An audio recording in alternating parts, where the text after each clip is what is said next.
आपको बता दें, रांची शहर में आए दिन ज़मीन कारोबारियों का बहुत दबंगई खबर होती है कि आज ज़मीन पर इसका कब्जा किया गया, कल उसका कब्जा किया गया। ऐसे ही कुछ मामला हमारे सामने आया है। जो दो पीड़ित महिलाएं हमारे सामने खड़ी हैं, क्या कुछ मामला है हम जरा जानने की कोशिश करते हैं। हालांकि आपको बता दें, थाना क्षेत्र का मामला है और किस प्रकार से महिला के साथ उत्पीड़न हुआ है, क्या हुआ है, हम जानने की कोशिश करते हैं।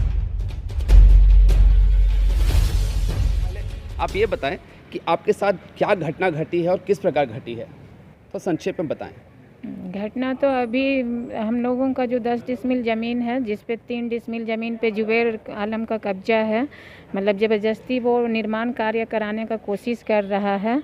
हम लोगों का केस भी है, चल रहा है, लेकिन उसको वो सब चीज़ का कोई फ़िक्र नहीं है। बस उसको जल्द से जल्द कब्जा करके घर बनाने का फ़िक्र है। जैसे भी हो मेरा घर बन जाना चाहिए, चाहे वो अब उसको कौन सहायता करता है, कौन मदद करता है, ये हम लोगों को नहीं मालूम है।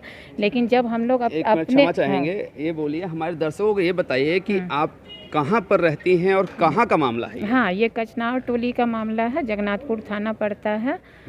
और हम लोग अभी जब वो घर का निर्माण करने जा रहा था, उस समय जब हम लोग रोकथाम करने गए तो बुरी तरह से हम लोगों को टॉर्चर किया गया। ईंट पत्थर लाठी डंडा निकाला गया मारने पीटने के लिए। प्रशासन से हम लोग गुहार लगाए, प्रशासन आई भी, पीसीआर आई, लेकिन पीसीआर के सामने वो काम बंद नहीं किया, काम करते रह गया। बोला कि हमको यहाँ से आदेश मिला हुआ है, वहाँ से आदेश मिला हुआ है। हम बोले कि ठीक है, आदेश मिला हुआ है, तुम प्रशासन को दिखाओ कहाँ तुमको बनाने का आदेश मिला है। तो उसके पास कोई आदेश वगैरह रहता नहीं है, लेकिन वो डरा धमका कर अपने मतलब जेएमएम का नेता दबंगई दिखा करके उसी आड़ में अपना जल्द से जल्द काम निकालना चाहता है कि जितना जल्दी हो सके हम अपना घर बना ले, उस पर कब्जा कर लें। अगर ज़मीन उसका है तो वो कोर्ट से आए, कोर्ट से लड़े, कोर्ट से फैसला करके अपने घर का निर्माण करे। लेकिन उसको जल्दबाजी क्या है कि आदमी को काट कर मार कर घर बनाने का कोशिश करता है। रोकने पर यही कहता है कि सबको काट देंगे लेकिन घर बनाएंगे। आखिर जुबैर आलम जो है आपका कोई रिश्तेदार है? जी नहीं, कोई रिश्तेदार। कैसे वो आपके ज़मीन पर कब्जा करना चाह रहा है? वो ज़मीन पे कब्जा करना चाहता है क्योंकि मेरे मम्मी पापा वो रेंटर हमेशा रखे, ये लोग भी रेंटर के रूप में आए। लेकिन ये लोग का जो बेटा है जुबैर आलम बहुत दबंग है। अब वो ना रेंट देता है, ना वो किसी तरह से, मतलब कि आपके परिवार वाले उसको किराए में रखे थे जुबैर आलम को। किराए में कितने दिन रहा था वो आपके घर में? किराए में लगभग मतलब 12-15 साल होता होगा। पापा 12-15 साल रहने के बाद वो अपना दबंगई दिखा रहा था। वो तो हाँ, दबंगई तो अब दिखाने लगा जब हम लोग का भी खपड़ेल घर ही था। लेकिन जब पापा बनाने लगे तो पापा बोले कि खाली कर दो बाबू, ये हम लोग का है। तो पापा को बहुत मारा, बोला कि ये आपका है, ये आपका है। वो ऐसे करके पूरा मतलब पापा को जितना मारना चाहा वो मारा पीटा, ढकेल कर बाहर निकाल दिया। ये ज़मीन मेरा है और आप इसमें ये नहीं कर सकते हैं। यानी पापा हमेशा कोशिश करते रह गए। पापा टाइटल सूट भी किए, लेकिन इसी दौरान पापा का डेथ हो गया। उसको भी प्रशासन को दिखाता है कि देखिए टाइटल सूट में मेरा जीत हो गया है। पापा के डेथ के बाद वो केस रुका हुआ है, इसमें उसका कोई जीत नहीं है, कोई शो नहीं हो रहा है। इसके खिलाफ में क्या आपने कोई लोकल थाना में कंप्लेंट भी दर्ज कराया है? जी, कई बार। क्या प्रशासन आपकी मदद की? प्रशासन का मदद मिलता है, लेकिन प्रशासन का मदद मिलना और प्रशासन के सामने ही वो बेखौफ उसका काम करना समझ में नहीं आता है कि प्रशासन हम लोगों का मदद करना चाह रहा है या उसका जल्द से जल्द घर निर्माण कराना चाह रहा है। मतलब आपको ऐसा लग रहा है कि प्रशासन आपका मदद नहीं कर रहा है, प्रशासन आपके साथ ठगी कर रही है?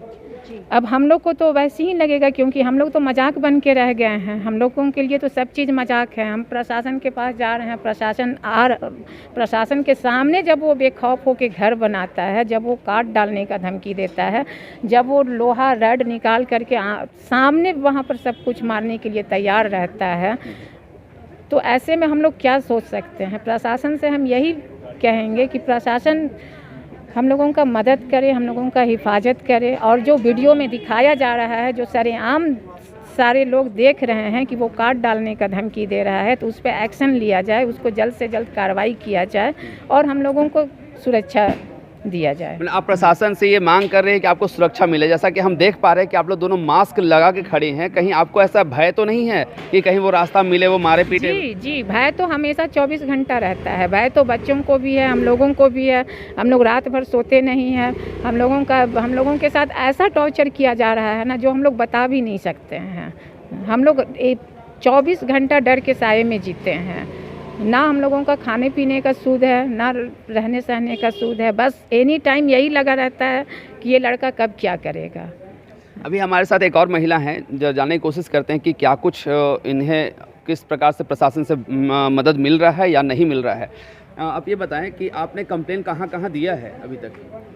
हमने कंप्लेन हटिया डीएसपी जो है वहाँ पे दिए हैं, एसएसपी ऑफिस में दिए हैं, ग्रामीण डीआईजी के यहाँ दिए हैं, ग्रामीण एसपी के यहाँ दिए। मतलब जहाँ हम लोग को लगता है कि यहाँ जाने से हम लोगों को कुछ हेल्प मिल सकता है, हम लोग वहाँ दौड़ लगाते रहते हैं कि हम लोग को कहीं से भी सुरक्षा दिया जाए, हम लोगों की बात पे गौर किया जाए, हम लोगों की बात को सुन के लोग जाँच करें कि हम लोग सही हैं या गलत है।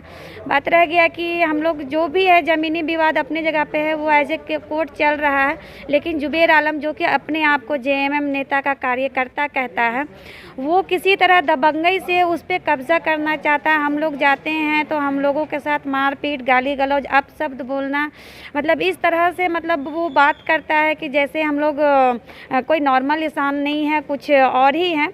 और हम लोग आते जाते हम लोग को कमेंट करना, बच्चे लोग के स्कूल जाते हैं तो उन लोगों के साथ कमेंट करना, इस तरह का वो करता है जुबेर आलम।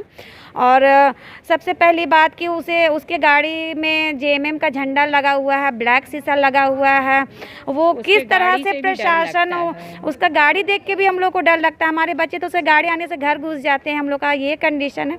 लेकिन फिर भी हम लोग हिम्मत करके अपनी लड़ाई को लड़ रहे हैं कि कोई ना कोई तो होगा जो हम लोगों का गुहार को सुनवाई करेगा। हाँ, मैं और एक बात और कहना चाहती हूँ कि जो भी हम लोगों को सपोर्ट करता है, जो भी हैं, पिछले बार एक पार्षद थे और इस बार कुछ पत्रकार थे जो कि हम लोगों को सपोर्ट कर रहे थे, लेकिन उन लोगों पे भी उसने केस किया, उन लोगों को ब्लैकमेल कर रहा है। तो जो भी आगे आता है हम लोगों को सपोर्ट करने के लिए, वो उन लोगों पे उल्टा केस करता है और उन लोगों को ब्लैकमेल करता है। तो मैं यही कहना चाहूँगी, क्या हर लोग गलत हैं? तो इस गलती या सच्चाई की जांच की जाए। जो भी मेरा ज़मीनी मामला है, उस ज़मीनी मामला को सरकारी अमीन सीओ के थ्रू जो नापी होता है उसे करवा के मामला को सॉर्ट आउट किया जा सकता है। तो क्या इसमें मेरी मदद प्रशासन करेगी? मेरा सबसे बड़ा सवाल यही है।